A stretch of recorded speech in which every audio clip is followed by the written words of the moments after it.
The rain was still falling when Aaliya stepped out of the courthouse, her sari clinging to her ankles, her heart pounding with a heaviness she could hardly describe, as if every drop that hit the pavement echoed the shattering of her old life.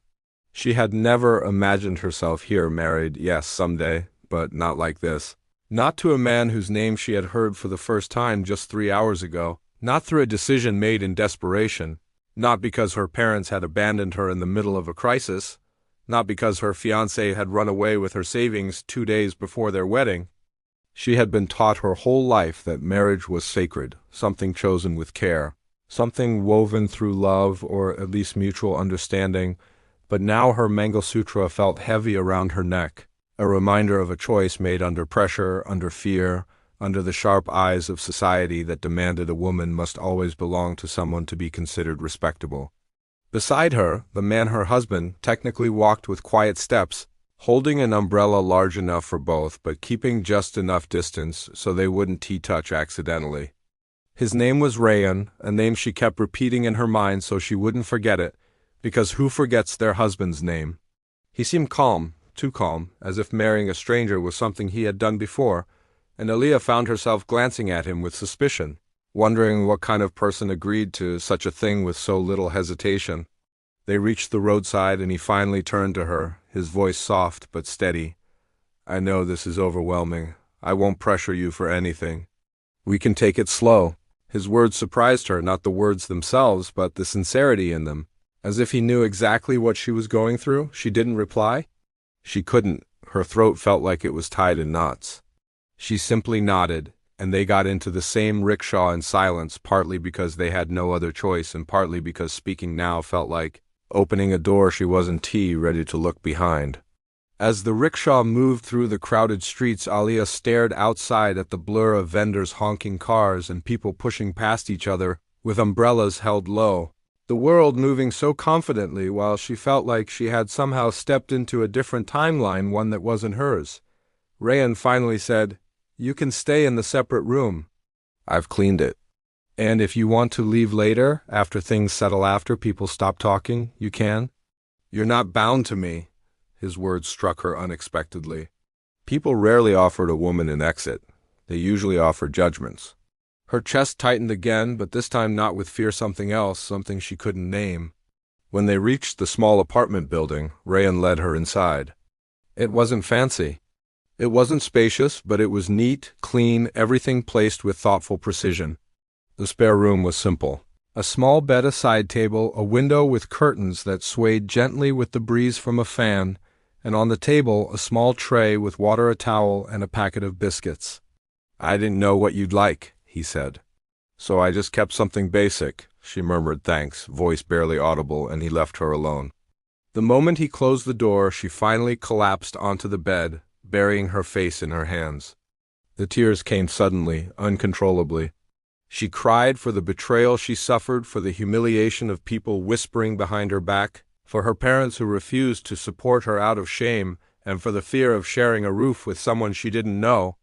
Yet even through her fear, a small part of her noticed the gentleness in Rayan's eyes, the way he spoke softly, the way he gave her space. But kindness itself was dangerous. Expectations grew from it. Attachments formed, hearts tangled, and she didn't trust hers anymore. The days passed slowly. Rayan kept to his word. He didn't interfere, didn't ask her personal questions, didn't intrude. He cooked extra food without asking if she wanted any, but left it on the table as if she could pretend it wasn't, tea specifically for her. When he left for work, he always said, "The door stays locked from inside. Don't open for anyone," a habit that felt more protective than controlling. At night, she heard him typing on his laptop, sometimes talking over the phone about clients and deadlines, and slowly she understood he was a freelance designer who worked long hours but never complained.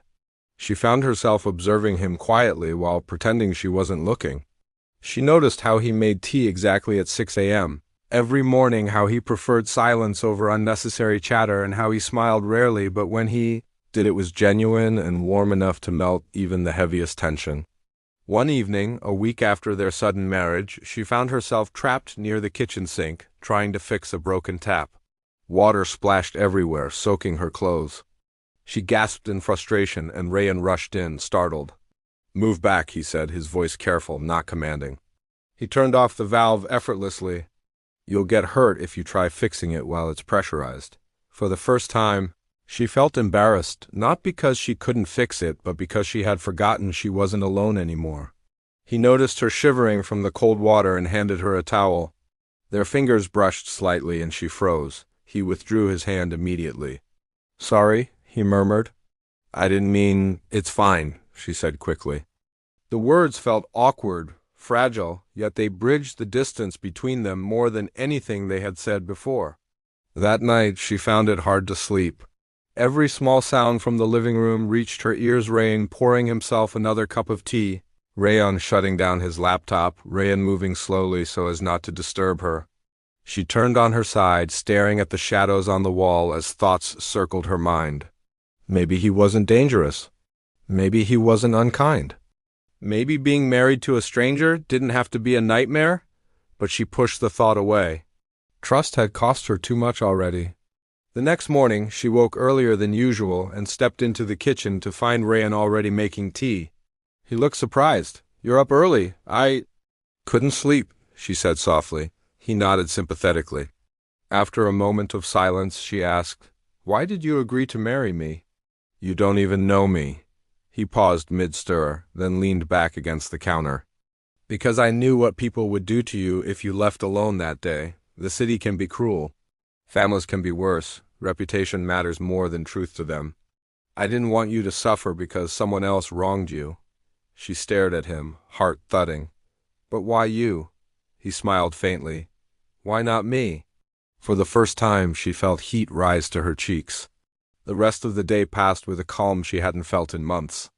She found herself humming while cleaning her room, noticing things she hadn't before: the soft light that entered through the window in the afternoon, the faint scent of sandalwood in the house, the quiet comfort of not having to explain herself to anyone. Weeks turned into months. They developed unspoken routines. He cooked breakfast, she cooked dinner, he handled repairs. She organized the living room, he brought groceries. She watered the plants. They rarely talked about personal things, yet every small interaction stitched them closer like invisible threads, forming a fabric neither expected. They learned each other's temperaments. She learned that he grew silent when stressed. He learned that she paced when anxious. She learned he loved old Urdu poetry. He learned she loved sketching when no one watched. They learned to read each other without words. One evening she fell ill with fever. She tried to hide it, but Rayan noticed immediately. He brought medicine, made soup, placed a damp cloth on her forehead, and sat on a chair beside her bed, refusing to leave until her breathing eased. You don't have to, she whispered weakly. I know, he replied. But I want to, and something in her heart shifted irreversibly. She realized she no longer feared him. She no longer saw him as a stranger. But the fear of acknowledging it lingered like an unfinished sentence. Months later, while returning from the market, they crossed paths with someone from her past, her ex-fiancé. He smirked, looking at her with mocking eyes, as if expecting her to still be broken. But before he could speak, Rayan stepped forward, placing a steady hand at her back, not aggressively, not possessively, but protectively. Let's go, he said firmly, guiding her away. For the first time, Aaliya felt no tremor of fear. Her past no longer held the power to break her. That night she stood by the window, thinking about everything she had endured, everything she had rebuilt. Rayan approached quietly. Are you okay? He asked. She turned to him slowly. I am, she whispered. Because of you. He looked surprised, almost unsure if he had heard correctly. She stepped closer, her heartbeat loud in her ears. Rayan. I don't want to leave. Not now, not ever. I want to stay if you still want me to. He inhaled sharply, eyes softening with relief and something deeper, something he had hidden for months. Aaliya, he said quietly, I've wanted you to stay from the first day. But I didn't want to cage you in a life you didn't choose. I choose it now, she said, tears forming. He didn't touch her immediately. Instead he waited, giving her space even now, which only confirmed that she had chosen right. Finally, when she nodded gently, he lifted his hand and brushed away her tears with a tenderness she had never known. And in that moment she realized that sometimes the people we choose are The ones we planned for, but the ones fate sends when our world falls apart, the ones who stay protect and quietly rebuild us piece by piece. She had been married to a stranger once, but now she was married to the man her heart had finally learned to trust.